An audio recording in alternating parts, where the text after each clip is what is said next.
Друзья, давайте откроем завесу и узнаем, сколько на самом деле зарабатывают топ-лидеры компании New Wave. Поехали. Гүлжан ханым, қай статустасыз және аптасына қанша табасыз? Қайырлы күн.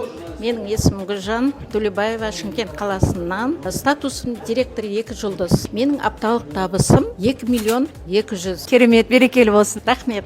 Жанар ханым, апталық табыстарыңыз қанша? Есімім Жанар Сағынтаева, 4 баланың анасымын. Бізде семейный отбасылық бизнес. Данияр мырза екеуміз осы компанияда жұмыс жасаймыз. 4 миллион 697 мың теңге, примерно 4,5 миллиондай аптасына шығады. Керемет. Қандай статустасыздар? Директор 3 жұлдыз. Бізде компанияда Triple G бар. Келесі Гүлжан ханымнан сұрайық.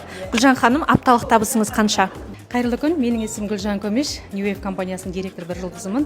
Соңғы апталық табыс 2 миллион 202 мың 510 теңге. О, керемет, берекелі болсын. Гүлзира ханым, біздің компанияда апталық табысыңыз қанша?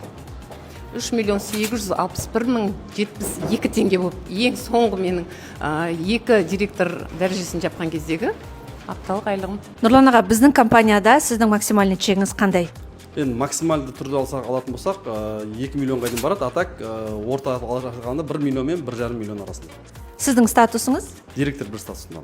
Өте керемет, берекелі болсын. Рахмет. Дилбар ханым, Қазақстанға қош келдіңіз. Бір апталық чегіңіз қанша? Қайырлы күн, менің атым Дилбар Нажимова, Қарақалпақстаннан келдім. Менің осы New Wave'тағы ең үлкен апталық чегім 52 миллион сом.